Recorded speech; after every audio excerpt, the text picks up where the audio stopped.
Hello investors, welcome to another video. इस video में हम डिस्कस करेंगे सेंट्रल डिपॉजिटरी सर्विसेज लिमिटेड यानी कि CDSL के Q2 रिजल्ट्स। कंपनी ने कल शाम को Q2 रिजल्ट्स जारी कर दिए थे। जो सारे नंबर दे रखे हैं वो इन लैक्स में हैं। हम जो डिस्कस करेंगे वो करोड्स में डिस्कस करेंगे। तो सबसे पहले हम बात करते हैं कंपनी के रेवेन्यू की। कंपनी का रेवेन्यू है वो आया है 318 करोड़ रुपए, जो लास्ट क्वार्टर में 258 करोड़ रुपए and same quarter last year में जहाँ था वो 322 करोड़ रुपए। कंपनी का क्यू ऑन क्यू बेसिस पे जो रेवेन्यू है वो बढ़ के आया है लगभग 24-25%, लेकिन वाई ऑन वाई बेसिस पे रेवेन्यू में गिरावट है।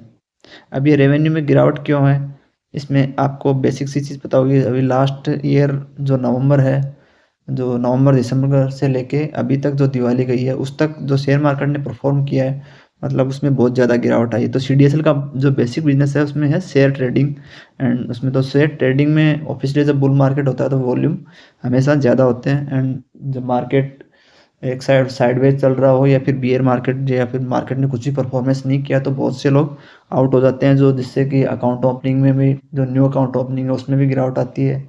एंड जो अदर बिजनेसेस हैं जैसे ब्रोकरेज है या फिर IPO मार्केट है। IPO मार्केट पिछले क्वार्टर में अच्छा चल रहा है, तो इसलिए जो क्यू ऑन क्यू बेसिस पे देखोगे अभी लास्ट एक क्वार्टर में उसमें अच्छा खासा बजट ग्रोथ आई है। IPO मार्केट एंड जो मार्केट कुछ लास्ट 2-3 महीने से अच्छा परफॉर्म कर रहा है, ये जो बढ़त दिखाई दे रही है इस वाले क्वार्टर में जो लास्ट क्वार्टर की बजाय, वो इसी वजह से है कि पिछले 3-4 महीने में मार्केट अच्छा परफॉर्म कर रहा है। लेकिन जो वाई ऑन वाई जैसे 2024 तक मार्केट ने अच्छा परफॉर्म किया था, उसके बाद नवंबर 2024 से लेके अभी तक का जो मतलब अक्टूबर तक का गया है, उसमें ओवरऑल अगर एक 1 ईयर का अगर टाइम स्पेन देखें तो उसमें ज़्यादा मार्केट ने कुछ परफॉर्म नहीं किया है, इसलिए वाई ऑन वाई बेसिस पे रेवेन्यू में गिरावट है। इसके बाद हम बात जो टोटल इनकम है उसके ऊपर अगर अपन डिस्कस करते हैं, जो कंपनी की टोटल इनकम वो आई है 341 करोड़ रुपए एंड जो लास्ट क्वार्टर में थी 295 करोड़ रुपए and same quarter last year में थी 358 करोड़ रुपए। तो इसमें भी जो क्यू ऑन क्यू बेसिस पे आप देखोगे इसमें बढ़त है, लेकिन वाई ऑन वाई बेसिस पे माइनस में आया है। इसका भी सेम ही रीजन है, जो लास्ट ईयर मार्केट परफॉर्म कर रहा था उस वजह से कंपनी के रेवेन्यू में एंड शेयर में भी आपने नोटिस किया होगा कि शेयर में भी बहुत ज़्यादा परफॉर्म नहीं किया है। अब हम बात नीचे चलते हैं, जो कंपनी के टोटल एक्सपेंसेज हैं वो कितने आए हैं।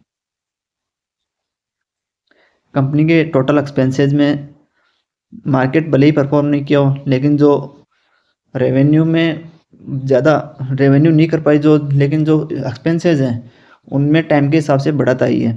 पिछले साल जो एक्सपेंसेस थे वो 134 करोड़ के थे, इस बार जो एक्सपेंसेज आए हैं वो 157 करोड़ के। तो एक्सपेंसेज में खर्चे बढ़कर आए हैं, जो लास्ट क्वार्टर में 143 करोड़ थे। तो Q on Q and Y on Y दोनों बेसिस पे एक्सपेंसेज में ज़्यादा बढ़त आई है। नीचे जो हमें प्रॉफिट बिफोर टैक्स, इसको PBT बोलते हैं, इस क्वार्टर में जो PBT है 182 करोड़ रुपए, लास्ट क्वार्टर में 151 करोड़ रुपए एंड जो सेम क्वार्टर लास्ट ईयर 2024 का अगर अपन काउंट करते हैं तो 224 करोड़ रुपए था। वाई ओ वाई बेसिस पे एंड वाई ओ बेसिस पे कम आया है PBT, लेकिन क्वार्टर ऑन क्वार्टर बेसिस पे ज़्यादा आया है। जैसे कि 151 करोड़ था लास्ट क्वार्टर में, वो बढ़ के 182 करोड़ हो गया, लेकिन जो लास्ट ईयर का जो है वो 224 करोड़ रुपए था, उससे घट के आया है 182 करोड़ रुपए।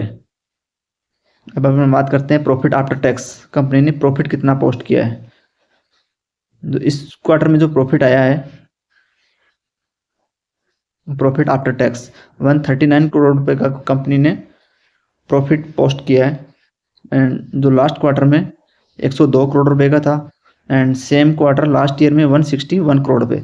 तो सेम डाटा इसमें भी आपको दिखाई दे रहा है। वाई ऑन वाई बेसिस पे देखेंगे तो गिरावट है, गिरावट आप किस वजह से आप समझ गए होंगे। एंड जो क्यू ऑन क्यू बेसिस है उस पर बढ़ के आया लगभग 35 करोड़ रुपए का इंक्रीमेंट दिखाई दिया है। अब नीचे हम बात करते हैं कंपनी का EPS। कंपनी का EPS क्या आया, अर्निंग पर शेयर, इस क्वार्टर में 6.71 आया है, लास्ट क्वार्टर में 4.90 एंड जो सेम क्वार्टर लास्ट ईयर है उसमें 7.69 75। सेम डाटा जो अपन वाई ऑन वाई बेसिस पे डिस्कस करते हैं तो गिरावट है, लेकिन क्यू ऑन क्यू बेसिस पे 4.90 से बढ़कर 6.71% आया है। ये कंपनी क्या है, CDSL NSDL के आने से पहले ओनली वन सिंगल लिस्टेड जो डिपॉजिटरी होती है, जिस ये अपन केयर अपने जो शेयर क्लियरिंग एजेंट है उसकी तरह पे काम करती है। अब इसका अपन शेयर प्राइस पे डिस्कस करते हैं।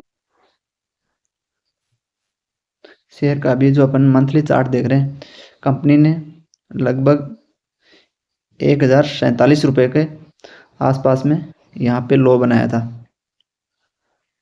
अभी जो कंपनी का प्राइस चल रहा है वो है 1587 1587, जो कि इसका ऑल टाइम हाई देखते हैं अपन तो ऑल टाइम हाई से लगभग यहाँ 1900 रुपये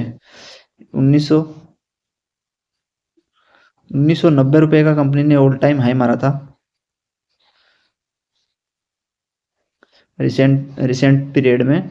वहाँ से लगभग अभी 1587 रुपये के आसपास प्राइस चल रहा है। कंपनी के लास्ट 1 ईयर में शेयर परफॉर्मेंस में ज़्यादा अच्छा नहीं रहा।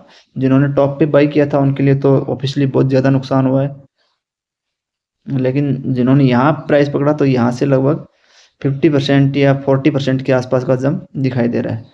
इसका जो मंडे को मार्केट होगा उसके बाद में इसको रिजल्ट कैसे अवार्ड करती है। इसका पीई है वो अभी भी इंडस्ट्री पीई से बहुत ज़्यादा है, लगभग 70 के पीई पे स्टॉक ट्रेड कर रहा है। जो इंडस्ट्री पीई है वो लगभग 60 के 61 62 के आसपास ट्रेड कर रहा है।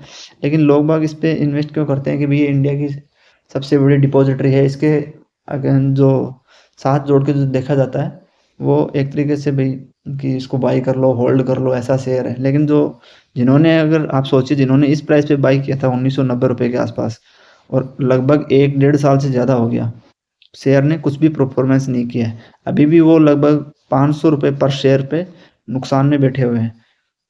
इसको एवरेज डाउन कंपनी ने यहाँ लगभग 1045 का लो मारा था। 52 वीक जो लो रेंज देखते हैं तो 1045 1047 रुपये की रेंज में निकल के आती है।